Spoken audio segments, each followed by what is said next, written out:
Tropical storm na si Kongray o si Leon, nasa magiging severe tropical storm daw ito bukas ng umaga.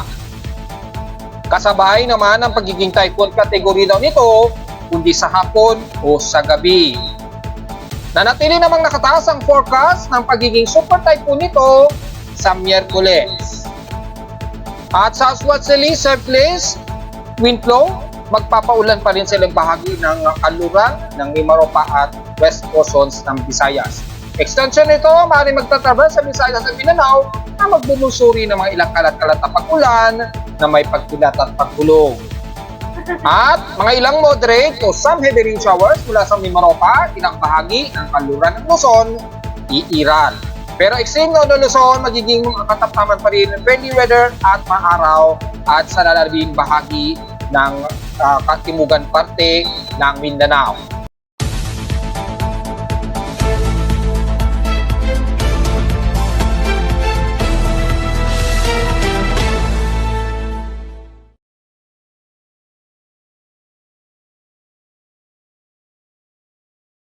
Hello, good morning mga folks. Welcome po muli sa ating Daily Weather Bulletin at Analysis para sa araw ng Linggo, October 27, 2024.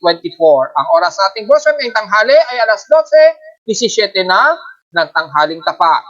Hello, good morning mga folks. Welcome po muli sa ating Daily Weather Bulletin at Analysis para sa araw ng Linggo, October 27, 2024. Ang oras nating browser ngayong tanghali ay alas 12:17 na ng tanghaling tapat. Sa ating current conditions, haze po tayo despite na gloomy and overcast, patuloy ang mostly cloudy dito sa amin sa Caloocan at ibang bahagi o karatig Metro Manila ha. Asahan pa rin ang mga isolated rain showers. Sa lowest temperature, natala na aking weather station kaninang 3:53 AM, nakapagtala kami ng lowest of 25 degrees Celsius. 31.9 degrees Celsius naman ang pinakamataas na naging temperatura namin sa Caloocan, West Grace Park, kahapon ito ng umaga at 10:29 AM. Meaning, mababa pa rin ang expected na heat index, pero pasok na siya sa danger level sa officially Pag-asa. Kung ibabase natin, ay nasa 42 degrees Celsius ang aming heat index sa Caloocan. Pero para sa akin, may tuturing itong comfortable sa amin sa Caloocan. Pero kitatabi naman natin sa PH streams and past 24 hours, ang Tugigaraw muli ay umabot sa 34.9 degrees, so halos 35 degrees Celsius, ang naitala nilang pinakamataas na air temperature. Gaya na aking sinabi, kahapon pa ay magiging mas fairly weather dyan sa extreme ng Luzon at mas magiging maaraw at malinsangan, which is, ito na nga, naramdaman na nga ng Tugigaraw ang pinakamainit na temperatura. Sa lowest temperature naman sa Baguio, 17.4 degrees Celsius, ang balik sa kanyang madalas na lowest temperature sa bansa. Pero pagdating sa inulan, ang parte pa rin ng Mindoro, nakaranas sila ng 100 mm na total heavy rain to violent rain showers since kahapon.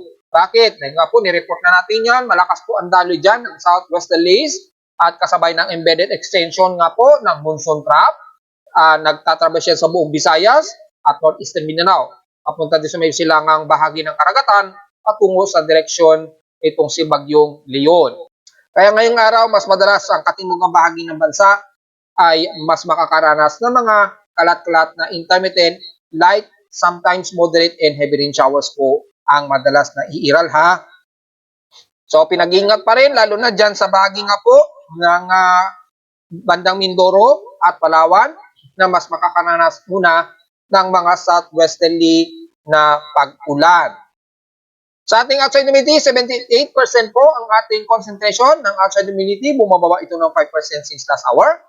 Thunderstormy pa rin tayo at 1,006 hectopascals ang ating barometric pressure. So, asahan pa rin ang mga localized thunderstorms lalo na ngayong hapon o gabi. Mabagal ang pagbaba nito since last hour. Pinakababa ito ay 1,006 hectopascals. So, stationary. Sa high tide and low tide status, pa-low tide pa lamang po tayo na may 1 hour and 58 minutes pa lamang to low tide ngayong 2:09 PM. So, titingnan natin kung maalon sa bahagi na po ng ating high tide gamit ang at makikita nga po ang pinakamataas, 1 meter po ang pinakamataas nitong 5:15 AM. Pero aasahan na 0.1 meters.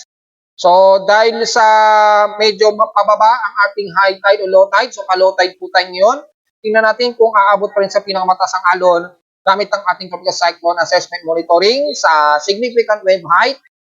Yan, sa significant wave height ay ang silangan na po ng ating bansa. Unti-unti na namang sumasama ang alon. Tumataas na naman po from 1.25 to 2.5 meters na naman at inasang mas tataas pa yan in a couple of hours and days habang kumikilos pakanluran itong si Leon. So, within 24 hours, unti-unti, paghandaan na po at i-restrain na naman natin ang mga paglalayag dyan sa silangang bahagi ng buong Northern Luzon, pababa na yan ng Eastern Mindanao. Pagamat mga within 5 to 10 nautical miles, medyo hindi pa umaabot ang mataas na pag-alon pero at least maganda at mag-prepare pa rin po tayo para sa mga biglaang pagtaas ng alon. Timingan na lamang ninyo at lalakas din ang bugso ng hangin dyan unti-unti. So mag-ingat po tayo dahil unti-unting sumasama na po ang swelling ng mga karagatan dyan sa halos buong silangan ng bansa ha. Ingat po at subaybayan po natin yan. Sa atin namang almanak, sumikat ang haring araw kaninang 5:50 AM at inaasang lulubog ito mamayang 5:29 PM. Ang ating 24% illuminated na lamang na waning crescent ay sisikat naman ito mamaya pang madaling araw dahil palubog pa lamang po ang buwan at elevation 27 degrees. So, bukas pa ng madaling araw ito magmumurais muli at lulubog kinabukasan naman ng hapon at 2:22 PM. At sa ating local weather outlook para ngayong linggo, hanggang bukas sa po yan. Mukhang ito na ang, mula bukas ng Lunes, ito na ang huling linggo ng October 2024. Papasok na po ang buwan ng November. So magiging maulap po ang ating linggo ngayong araw dito sa Metro Manila at ilang karatig ng Hilagang Luzon hanggang Central Luzon. So partly cloudy po ating maghapon, chance pa rin ng pag-ulan 100%. Pero bukas, partly cloudy pa rin tayo ng Lunes. Pero dito sa amin sa Caloocan, nasa 30 to 32% ang chance daw na uulanin. So every 6 hours, magbabago pa yan. Pero expected na po daw bukas ay 30 to 32% chance of rain. Highest and lowest temperature expected, 30 to 31 degrees Celsius. And lowest temperature expected, 23 to 24 degrees Celsius. At sa local weather advisory, bagamat late ito na report ni Pag-asa kaninang 4 to 3 to 4 AM, nakataan ang sentro ni Leon, ni Tropical Storm Leon, nasa layong 1,215 km, silangan ito ng Central Luzon. Well, halos ganyan pa rin ang stationary na position niya. Yung maximum sustained wind na 60 km per hour, malapit sa gitna at bugsong umaabot ng 80 km per hour. Kumikilos ito pakanluran sa bilis na 20 km an hour at makikita naman natin na medyo mabilis pa rin ang pagkilos niya. So mabilis lamang ang araw ang magiging galaw niya habang ito'y dahan-dahan kumikilos pa northwestward sa mga susunod na mga araw pa. So diretso agad tayo sa ating ginagamit na satellite imagery. Medyo pagpaumanihin po sa hitsura ng ating Google Maps. Sa hindi malamang dahilan, nagkaroon ng medyo error ang Google Map. Hindi ko pa ma-detect kung ano ang rason. Normal naman ang ating yung pinaka JavaScript ng Google. Normal naman. So, hindi ko malaman ang dahilan kung bakit nagkaroon ng ganitong error. So, baka meron lang silang technicalities na kailangan ayusin. Parang kay NOAA lamang yan. So, normally, function na naman yung aking monitoring system. Medyo annoying lang tingnan dahil may lumalabas na ito yung bubbles na yan. Yung pinaka... so, medyo annoying lang yung mga watermark na mababasa ninyo dyan sa Google Maps. So, hopefully maayos natin yan at magawa na solusyon. Pero wala akong makitang dahilan o wala po akong makitang error eh. So, hindi ko malaman kung sa parte na yan, yung Google. So, tingnan na lang po natin ang magagawa natin. Sa ngayon, normal naman ang aking monitoring system. So, wala po tayong magiging problema. Yung pinaka-Google Map lamang ang may problema sa ngayon. Anyways, makikita natin sa pinaka-satellite imagery mula sa heavy rain potential ay malawakan po ang southwesterly wind flow nga po at mula pa kahapon. Yung traversing ng southwesterly wind flow, umaabot na po sa bahagi nga po ng Southern Luzon. May ibang portions umaabot na din sa may bandang Manila Bay. So, portionally sa Metro Manila, medyo nagpapang-abot yung trough. So, medyo prepare pa rin tayo. At yung traversing ng southwesterly wind flow na yan, pagbubunsod po yan ng maulang bahagi sa kanluran ng bansa, especially ng Mimaropa, west portion sa Visayas at Mindanao. Siyempre, hindi lusot ang bahagi ng gitnang bahagi ng Southern Luzon at Visayas area. So makakaranas ng mga ilang light to moderate. So far, hindi naman tayo nakikitaan ng most of heavy rain showers, pero clusterized na mga ilang biglang bunso ng ulan ang umiiral. Lalo na sa kanluran, parte dito sa parte nga po ng Palawan. Ayan, nag-refresh lang yung map. So ayan, nakikita po natin ay mas madalas inuulan ng mga ilang moderate and some heavy rain showers ang parte nga po na ito ng Palawan. So mula dyan sa bahagi ng Coron hanggang El Nido hanggang Puerto Princesa, makakaranas ng mga ilang light to moderate showers and clusterized na heavy rain showers. Ingat po sa potensyal na mga pagbaha, mga folks. And the rest naman ng Northern Luzon, katamtaman tayo dyan na araw. So friendly weather po tayo dyan, wala tayong magiging problema. Ingat lamang sa maalinsangang panahon at direktang sikat ng araw, lalo na dyan sa may bahagi nga po ng buong Cordillera Administrative Region, buong Ilocos Norte, Ilocos Sur, Cagayan Valley, kasama na ang parte ng ang Isabela at Kasiguran Aurora. Pero mula sa may bandang Baler, despite na medyo katamtaman tayo dyan, habang bumababa dito sa may bandang Atimonan, Quezon, unti-unti na nagiging party to mostly cloudy ang iiral at ini-expect ang mga ilang kalat-kalat na pag-ulan. Siyempre, kasama na ang Central Luzon at West Portion San Zambales, pababa na ng Bulacan, kasama ang Metro Manila at Mimaropa area. Magiging maulap po tayo ngayon at mga di inaasahang kalat-kalat na pag-ulan na may pagkilat at paghulog, lalo na sa hapon o sa gabi. Kabilang na ang buong Bicol Region at buong bahagi ng Southern Luzon area. I-prepare na lamang ang mga pananggalang sa ulan dahil random po ang magiging kalat-kalat na pag-ulan nito habang unti-unting lumalakas ang paghatak sa southwesterly wind flow. Hindi po ito yung seasonal na habagat na iniisip ng iba. Yan po ay southwesterly wind flow na lamang po na nahahatak lamang ng bagyong si Leon. So kabilang na ang buong bahagi ng Southern Luzon, Visayas. So entire ng Visayas, magiging most of gloomy tayo, fully cloudy po tayo. So mga kalat-kalat pag-ulan at pagkilat at paghulog po ang iiral ngayon dyan.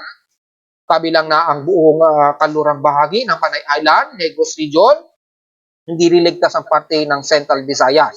At ganoon din sa kanluran ng Mindanao, sa buong Zamboanga Peninsula, makikita po na magiging mas maaraw po, mas maulap. Rather, ang bahagi ng yan at mga inaasahang mga isolated rain showers na may mga localized thunderstorms. So hindi na natin masyado isa-isahin yan ang buong kanlurang bahagi ng bansa dahil malinaw naman dito sa pinakahimawari satellite imagery ang mga ilang kalat-kalat na mga ilang light to moderate showers.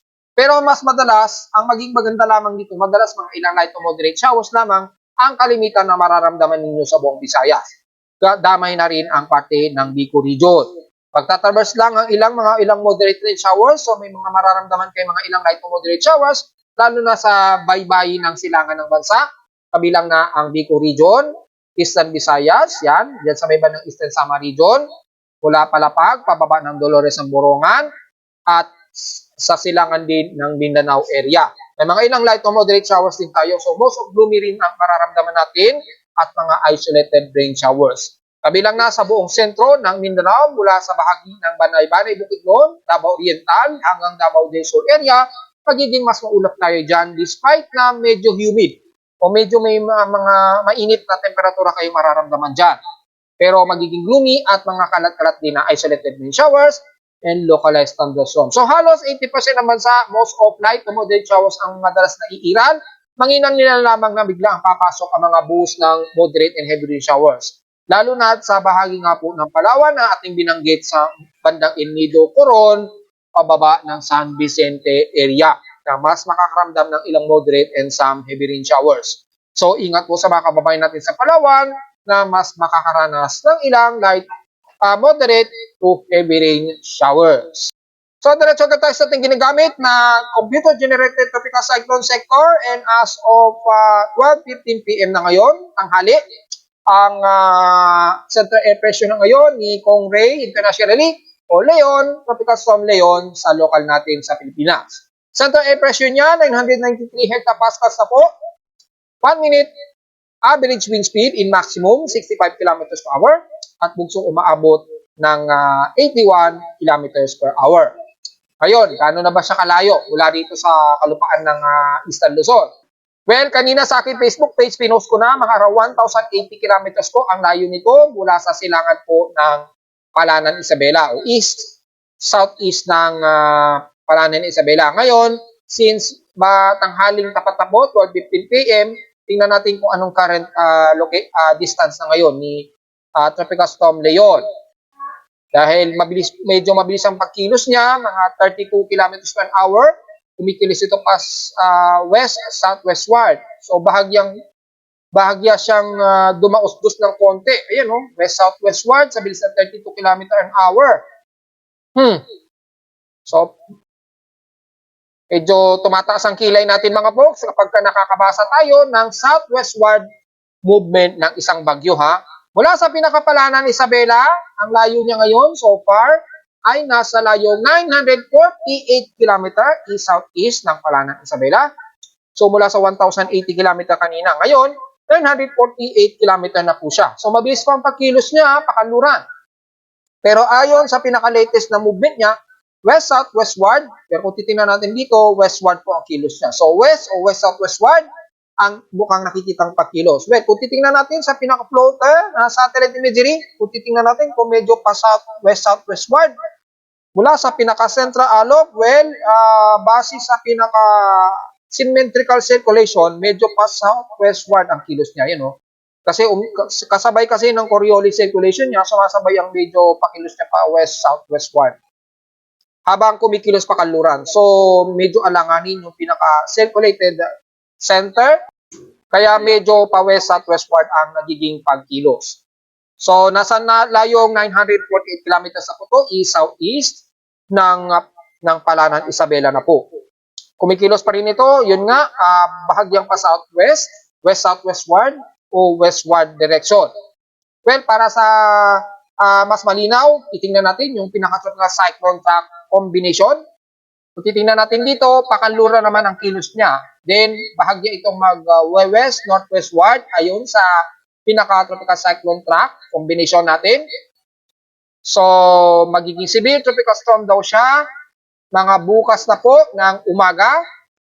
Bukas daw ng umaga. So, magiging severe tropical storm daw ito. Forecast po ito ng forecast track. Then, inaasahan magiging typhoon category ito bandang hapon o gabi. Mga probably gabi na po. Mga bandang approximate dito, mga 8 to 9 p.m. morning dito, magiging typhoon category na daw siya. And then, nasa forecast pa rin na nakataas na magiging super typhoon category ito, kinabukasan na daw ng madaling araw, October 30, 2024, na nakataas ang forecast na magiging super typhoon daw itong si Leon. So, medyo antabayan natin itong sitwasyon na ito. Bagamat hindi nakikitaan na magkakaroon pa ng totally landfall sa bansa, pero kung papansinin niyo yung auto SWAT, yan pansinin niyo, pinaliwanag na natin yan kung ano epekto ng auto SWAT.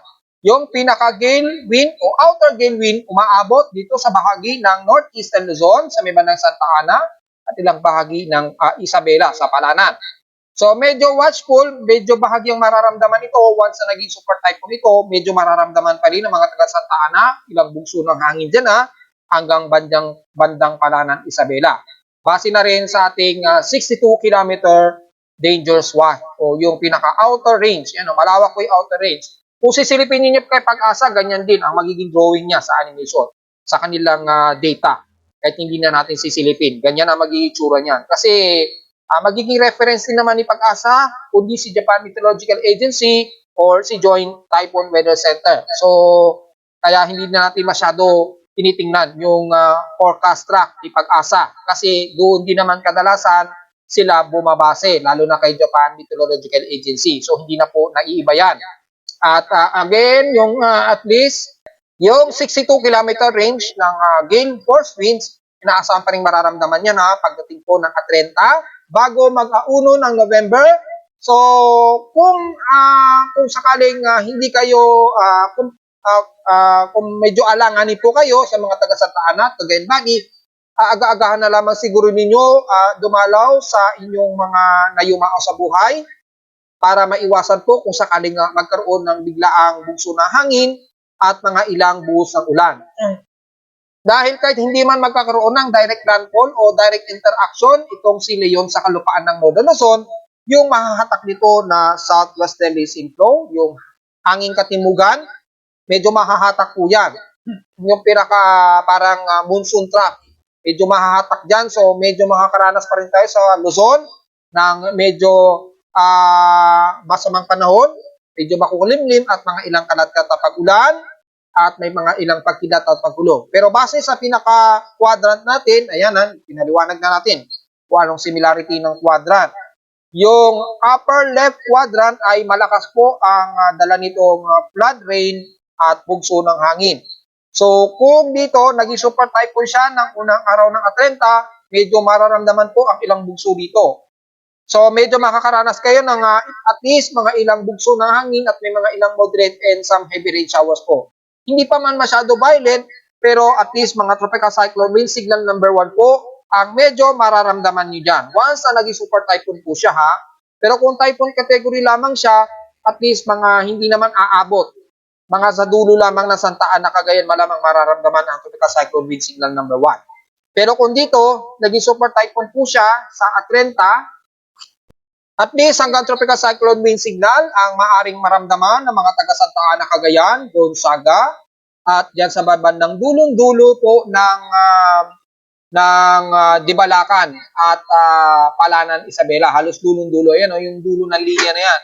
Yan, yung 34 kilometer radius na yan or 62 kilometers per hour na outer gale wind. So, medyo mararamdaman ninyo dyan yung at least kung babase natin sa tropical cyclone wind signal natin sa Pilipinas, tropical cyclone wind signal number 1 po sa area na yan. Oras na naging super typhoon po itong si Leon sa Atlanta po. So, mukhang magiging maulan po ang ating araw ng All Saints Day o yung araw ng mga patay natin sa araw ng November 1. Dahil po, sa araw na yan, nasa super typhoon category ang forecast ni Leon. So at least medyo prepare po tayo at kung medyo alanganin tayo mga folks, ay aga-agahan na lamang ninyong dumalo sa inyong mga nayumao o mahal sa buhay na kailangang bisitahin ng kanilang mga puntod at least ngayong araw man lang. Huwag na natin paubutin pa na mas lumapit itong si Leon para iwas aberya kung sakaling magkaroon tayo ng mga pag-uulan. At least malinaw yan mga folks. Pero base naman dito sa ating forecast and symbols, o yung multi-ensemble track forecast gamit ng ating automated ensemble forecast system o automated ensemble system. Kasi dito ay despite na malawak po yung cone of probability o uncertainty niya, sa ngayon wala tayong nakikitaan na mayroong isang forecast track na tatama sa malalaking kalupaan ng Luzon. Siguro dito sa may bandang Itbay at Batanes, mayroong pang isang dumadaan dyan na forecast track na malawak na cone of uncertainty. So, hindi pa rin natin maiaalis ang posibilidad na magbago pa ang galaw niyan. Posible pang medyo mas dumaos-dos pagdating niya sa may bandang extreme northeast ng Luzon na. Pero kung mangyari man itong forecast track na ito, dumaos-dos man siya, malamang dito na lamang yan sa may bandang Itbay at Batanes na. Kung ito ay medyo masusubsob. Pero kung hindi, tuloy-tuloy siyang kikilos pa northwestward o northwest-northwestward. And then, mula 1 o 31, mga huling araw na po yan na October sa Huwebes, ay inasang mula dyan ay kikilos na yan pa northward, patungo nga po dito sa may bandang sakop na po ng Okinawa Islands, Japan, or Eastern Taiwan. So, sa may bandang Okinawa Islands po. So, dito, mas mararamdaman nila yung bugso ng itong si Leon. Mula sa pagiging super typhoon, hihina ito, magiging typhoon category ito, pagsapit niya sa bandang Southern Japan or bandang Ishigaki o Naha, Japan. Kung sakali. Pero malayo-layo man yung Naha eh. So bandang Ishigaki po ito ng isla ng Okinawa Islands, Japan na magiging typhoon categories. Dahil may kakaroon na po ng interference ng northeasterlies dito o yung amihan na sasalubungin niya. Kaya dito pa lamang medyo hihina na po yung kanyang intensification. Mataas po yung high pressure area dyan. So, medyo unti-unti na siyang hihina dyan. Mula dyan sa may bandang Ishigaki Islands. Dahil sasalubungin na po niya yung malakas na malamig na hangin mula sa pinaka-northeasterlies wind flow. So, yun lamang po ang pinaka-main analysis po natin maging sa pinaka-ensemble forecast na ating ginagamit. hindi pa rin natin naiaalis na medyo masusubsob pa yan. Pero base naman dito, wala na masyado nakikitaan na potential na mas bababa pa ito according dito sa pinaka-latest ensemble forecast. So patuloy pa rin natin babantayan yan dahil kasalukuyan pa lamang na kumikilos ito pakanluran. So banda rito pa siya. So medyo nasa may bandang northeast Luzon pa rin yung pinaka-position niya. May mga potential pa rin na baka bigla na lamang tayong bulagain na bigla itong sasalubsob. So hindi pa rin natin may iaalis ang mga ganoong possibility. Pero sa ngayon, mataas po ang confidence na hindi ito susubsob at magkakaroon ng paglapit sa malalaking kalupaan ng Luzon area. Base na rin sa ating plotter, makikita natin bahagya po siya nag-southwest. Pero dahil lamang sa asymmetry circulation niya, ibig sabihin, yung masyadong malawak yung circulation niya, ganyan po. Ganyan ang nagiging circulation niya. So natataon kasi yung measurement ng satellite dito, pa-southwest o west-southwestward. Pero babalik din yan. Then iikot-ikot lang yan tuloy-tuloy. Pero kung i-general computation mo yan, northwestward, west-northwestward na rin ang magiging kilos niyan. And then all the way, magiging northwestward na. So, asymmetric lang ang nagiging circulation niya. Hindi siya hindi pulido. Wala siyang center of circulation. Ibig sabihin, wala siyang pinaka-sentro na umiikot. Medyo suray-suray yung ikot niya. Kaya gano'n na lamang ang nagiging measurement ng satellite na pa-southwestward. Aakalain nga naman southwestward ang kilos. Pero pahagi lamang yan ng asymmetry circulation ng isang bagyo. So at least maintindihan na po natin yung paliwanag ha. At mula naman sa ating mga tropical cyclone o forecast assessment monitoring, kung titingnan po natin dito, mula sa pinaka-West Pacific Basin natin, mukhang mayroong namataan na naman na high anomaly of development. Hindi natin alam kung ito pa rin si 98W or panibago ng invest possible development. Well, kung sisilipin naman natin muna sa pinaka-convergence development, yan. Kung yung convergence posibleng kasunod ni Leon, well, makikita natin dito, bahagi pa lamang ng pinaka-monsoon trough na nahahatak ni Bagyong Leon. Pero mataas ang kanyang convergence, at least mga 18 to 22 kilometers per hour. Pero sumasama lamang siya sa pinaka-monsoon trough. So, very disorganized at not significant pa na maging isang invest ito. Bumababa lang yung atmospheric pressure. Kaya nadedetect sa pinaka-West Pacific Basin natin. Pero babantayan natin dahil nagkakaroon ng vorticity sa area na yan. Kung bababasahin naman natin yung vorticity para maliwanag, ay dito sa may bandang katimugan ng Guam ito namamataan. Ayan, yung pinaka-moderate vorticity niya. Yan. So, yung moderate vorticity namataan sa bandang south of Guam. So, nagkakaroon lang ng mababang atmospheric pressure. Kaya siguro nadedetect sa pinaka-West Pacific Basin natin na ginagamit at umabot na nga ito sa at least 40% of anomaly development na magiging isang invest low pressure area ito. Well, tingnan po natin. Ang tropical cyclone sector naman natin ang magde-decide yan kung yan ay itataas as invest. Anyway, mula sa ating global spectral model ay makikita natin yung pagkilos nitong si Leon. Kikilos at iiwas din ito ng Luzon, then kakabig ito pa west-northwestward patungo sa may bandang silangan ng Taiwan. So halos very close na ito sa extreme northern Luzon ayon dito sa pinaka-latest ng global ensemble global spectral model. So halos malapit na siya sa may bandang Babuyan Islands or bandang Cagayan, northeast.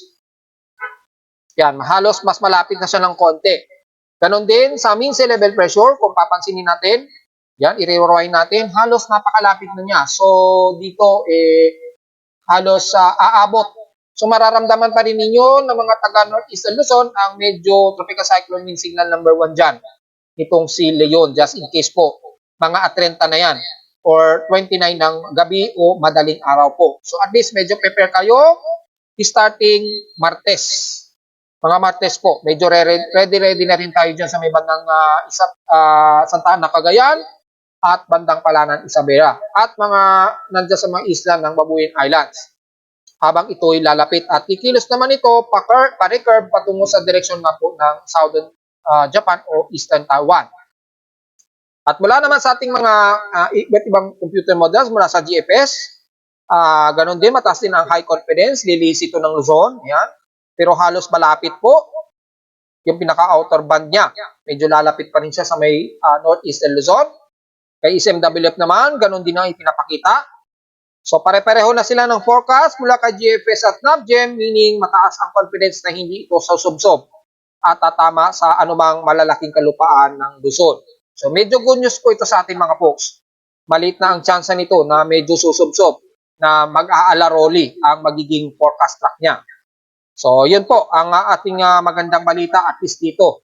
Hindi nakikitaan na susubsob po itong si Leon sa kalupaan ng Luzon. However, medyo yung outer rain band nga lang, medyo lalapit ng konti dito sa may bandang Extreme Northeastern Luzon, sa may bandang Santa Ana, Cagayan, hanggang Palanan, Isabela. So medyo abang-abang pa rin mga folks. Sa ulatin doon naman, medyo nagiging malinis na, tahimik na ang noise ng aking seismograph. Pagamat wala naman tayong namamataan na anumang malakas-lakas na mga pagyinig dito, according dito. So diretso agad tayo sa pinaka-data feed mula sa data feed P-Box. Apektado na rin maging aking seismic activity monitoring dahil na rin sa problema sa Google Maps. Hindi natin alam kung anong dahilan. Anyway, aktibo pa rin yung ating monitoring system. At mula kaninang 12 AM, merong isang magnitude 4.0 ang namataan dyan sa may bandang southwest, Siyayan, Zamboanga del Norte. Magnitude 4.1 po ito at mababaw-babaw po siya at 4 km ang lalim. So at least mga intensity 1 ang mga naramdaman sa paligid ng Sindangan, Leon, Domingag at Bayog dyan sa area na yan. Magnitude 4.1 po ito, naganap ito kaninang 12:22 AM ng madaling araw na po o hating gabi. So, yan lang po ang ating na-record na magnitude 4 plus mula pa kaninang madaling araw at po konti pa lamang ang mga ilang minor earthquakes ang na-detect mula sa data feed ni P-Box. So, tingnan natin yung historical earthquakes natin kung nakakailang total earthquakes na tayo. At kung titingnan na po natin dito at ilulod natin ang month of October 2024 for historical earthquakes. Pagpa-orman nila lamang ninyo, medyo nagkaroon ng aberya itong si Google Maps. Wala pong problema sa aking webpage. Ang may problema na lamang nito si Google Maps. Malamang inaayos nila ito. Sa month of October, nasa total of 829 earthquakes na po tayo mga folks. Yan, base dito. 829 at 782 dito is magnitude 2.0. 45 sa magnitude 4.0 at nanatiling walang nadagdagan sa magnitude 5, 6, and 7 magnitudes. Nanatiling isa ang magnitude 5 at magnitude 6 plus na naging pagyanig. So medyo wala namang naging problema dito mga folks. At so far, nasa mahigit 829 pa lamang ang total earthquakes. Pero pa tayong at least 4 days kung sakaling umabot pa ito ng 1,000 na total earthquakes. Just in case, magiging mas mababa ito sa mga nakalipas na 3 buwan kung sakaling hindi umabot sa 1,000 earthquakes. So yun naman pa yung naka-latest natin. Wala naman tayong so far na namataan na anumang malalakas sa pagyanig. Stationary lamang sa puro tigma magnitude 4 lamang ang madalas na nagiging pagyanig sa iba't ibang panig ng bansa. At narito naman ating 3-day weather forecast para sa araw ng Linggo, October 27, 2024.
At hanggang dito lang po ating daily weather bulletin at analysis para sa araw na linggo, October 27, 2024. Huwag po kalimutan na mag-like, share, and subscribe po sa ating YouTube channel. Visit namin anytime sa ating website na www.pimoweather.com para sa ibang detalye na gusto malaman na hindi natin naisama ngayong tanghali at kaninang umaga.